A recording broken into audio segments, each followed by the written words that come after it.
Welcome back everybody, my name is Tucker, and in today's video we're going to be looking at the worst starter on every single NBA team. Today is going to be the Eastern Conference, and then later on I will come out with a Western Conference version. And before we even get started with the video, understand that there has to be a worst starter on every team, right? Like, you might not agree with who I think is the worst starter, but they have to exist. So don't get upset and start complaining about who I picked. Just give a rationale for why you think it could be a different person down in the comments section below. Don't get too upset about it. It's just me pointing out who I think is the worst starter on every single team. And just to be clear as well, I'm going to be stretching the definition a little bit of what a starter is, simply because the games started category, when you're looking at the teams statistically, isn't always super consistent because of injuries and things like that. So some of them might not be full-time starters. They might not have started every game, but they've started at least half of them, so I'm counting them anyway. But with that long-winded intro out of the way, we're going to begin division by division in the Eastern Conference, starting with the Toronto Raptors. And for me, it's Norman Powell, who has started a good amount of games for this team this year. And this, more than a lot of other ones that I'm going to go through, is just kind of picking the guy that's been the worst. Not that he's been really bad, it's just a lot of their other starters have been good, specifically with Kyle Lowry being out with injury. We've already talked a couple of times in a couple of videos about how well the Raptors have been playing, despite the fact that Kawhi left, despite the fact that they do have some injuries. They've had plenty of guys like Van Vliet and Siakam step up, but Norman Powell, even though he can be a good defender and he can make shots from a statistical standpoint among the other starters that normally begin games for the Toronto Raptors, he is unfortunately, for me, going to be the worst one on their roster. Not that he's a bad player, and he's had kind of a weird career with Toronto, where initially he was getting a ton of minutes and then he was kind of benched, and then Nick Nurse, once he started being the coach last year, brought him back a little bit. So he's been kind of up and down for them, but he really, just by a process of elimination, has to be the worst starter for Toronto. Moving on now to the Boston Celtics, and it's going to be Daniel Theis. Again, kind of just a process of elimination thing, because the other players that have been starting for Boston, whether it's Kemba Walker, Jason Tatum, or Jaylen Brown, or Marcus Smart, or whoever it's been, it's always kind of be the five-man on this team that's going to end up being the worst. I will say that Theis has been a little bit impressive, maybe surprisingly so, as a defender, not shooting great from the field, specifically as someone that's going to get a lot of shots around the rim. He's been doing a solid job, and now that Enes Kanter is back, maybe he'll be the full-time five, and we can revisit this at another point. But regardless, just the way this team is made up, the worst starter on this team is pretty much always going to be the five-man, and in this case, that's Daniel Theis. Next up now is probably the most interesting one in this video, and that's the Philadelphia 76ers, and it's going to be Josh Richardson, but I tweeted this and I got a lot of hate for it.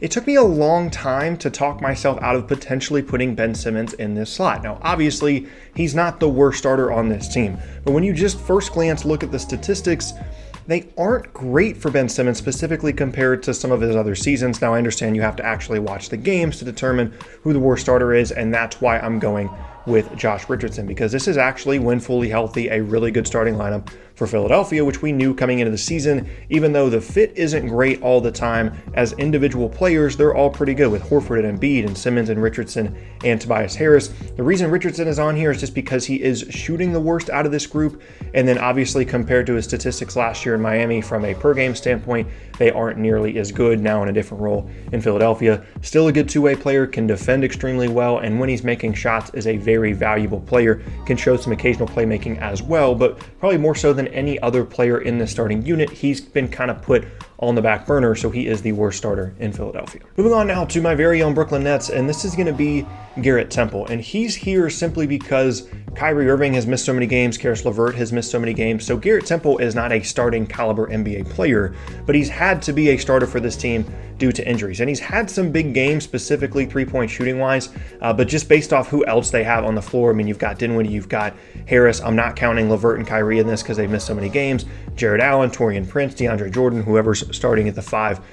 So just out of all those players, all of them are better than Garrett Temple and have been better players, so he just kind of has to be by default the worst starter. And then last up in this division is the New York Knicks, and it's going to be Frank Ntilikina, who surprisingly has started a good amount of games for this team, and I know that people love this guy, but offensively, it's just still so atrocious, and I know there were signs of life in the World Cup this summer and people were really excited about him, and he's had moments, but 90% of them have been defensively, and he's just such a negative on offense that it has to be him, even on a New York team that has been really bad. There are some other candidates, but when you're just looking at how bad he is offensively, the shooting splits, things like that, he, in my opinion, has to be the worst starter for the Knicks, even though I'm recognizing how good of a defender he is and he can be at times. For me, it's still got to be him. Moving on now to the next division, and I was surprised that this player was starting as many games as he has for the Bucks, and that's Donte DiVincenzo. And this is a player that, coming out of college last year out of Villanova, I actually really liked as a draft prospect, and I've seen good flashes from him, but the rest of the starters are pretty good in Milwaukee, and it's just been him that's kind of had to fill in for the Chris Middleton void, and he's just the worst player in their starting unit. Can make some shots, can plays really hard, but just from a statistical standpoint, from a shooting standpoint, is just not as good as the other starters in Milwaukee, and Giannis just continues to carry this team for the most part. So again, kind of a surprising one just because I didn't realize how many games he's actually starting for them. It's going to be Donte DiVincenzo for the Milwaukee Bucks. Moving on now to the Pacers, and this one was really tough to pick because there's a good amount of players that have started games, and a lot of them are playing well, specifically when you're looking at their shooting stats.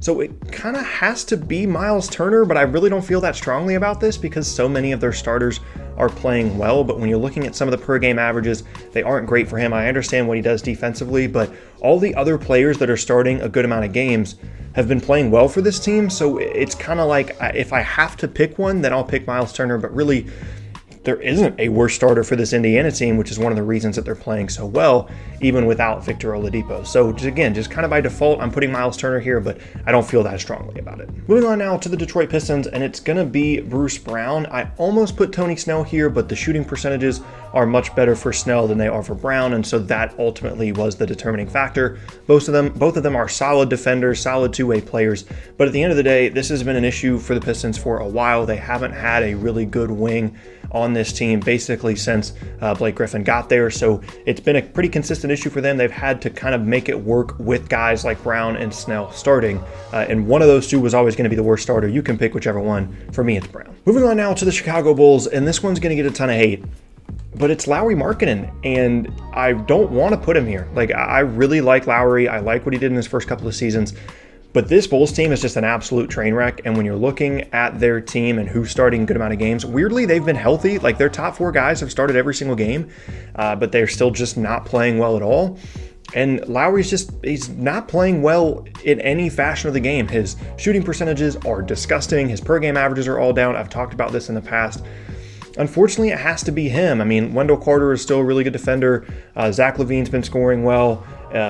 Otto Porter, when he's played, has been good. It's been all over the place for this team, really, in terms of who that fifth starter is going to be. But so it's kind of surprising that one of the main four in Markkanen is the worst, but I don't really see how you make it anybody else, to be honest. Next up is the Cavaliers, and it's going to be Darius Garland because of, once again, just his inefficiency. He's a rookie, he'll be fine, but turnover-wise, as well as shooting percentage-wise, it hasn't been good for him at all. He does make plays for this team on occasion, and hopefully he ends up figuring it out.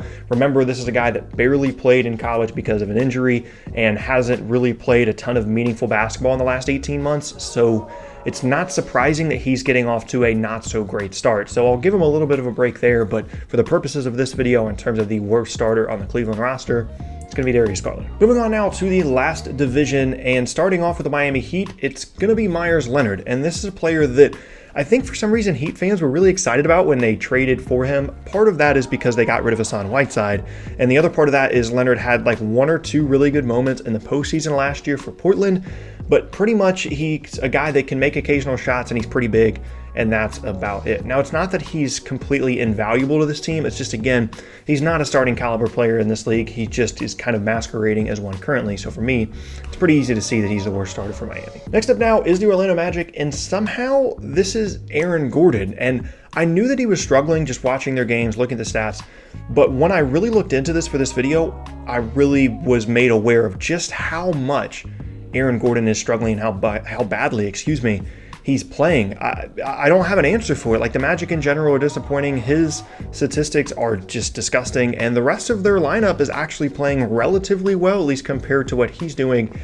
So I don't really think he's the worst player in their starting lineup, but I kind of feel like it has to be him. This is like the Lauri Markkanen thing. Like, I don't believe that those two players are the worst starters on their teams, but right now, as we sit December, whatever day this is that I'm recording, those two guys are the worst starters on their teams. Next up now for the Charlotte Hornets, and it's Dwayne Bacon. And this is weird because Every time that I talked about the Hornets last year, there'd be at least 10 Hornets fans in the comments talking about, why are you not talking about Dwayne Bacon? He's going to be really good. He's good. You know, he can make a lot of shots.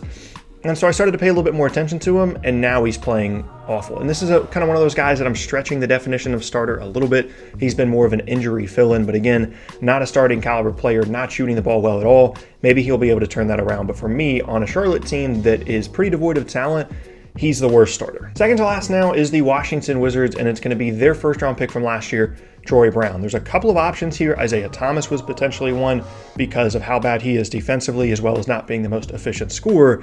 But Troy Brown, efficiency-wise, is really bad. He's a pretty big negative on offense and not like a super above average defender. So unfortunately, he's going to be the worst starter for Washington. And the last up now is another rookie, and it's the Hawks' Cam Reddish. And I know that he has kind of been demoted at times and hasn't been like an every game starter for this team. But the minutes he's played for them have been awful. And like, there are bad rookie seasons. Like, Darius Garland's not having a great rookie season. Like, there's that level of disappointing rookie. And then there's what Cam Reddish has been so far. From an efficiency standpoint, from a confidence standpoint, he doesn't look like he knows where to be at all. He doesn't look like he understands his role within this team. Doesn't have any confidence. And it's really bad for him right now. Like, I'm not going to lie, when you're watching the Hawks and you're watching Cam Reddish, it's like, is this guy going to be in the league in 2 years? Like, that's kind of where we're at. Now, I'm not sure that that's going to end up happening. He has every chance to turn it around, but specifically for the purposes of this video, worst starter in the league, or excuse me, worst starter on the Hawks, potentially worst starter in the league, it's going to be Cam Reddish. And there you have it. That is going to be the end of today's video, and I thank you all very much for watching. Once again, my name is Tucker. If you missed any of my previous videos, then be sure to check out the boxes on screen. Thanks again, and I'll see you all next time.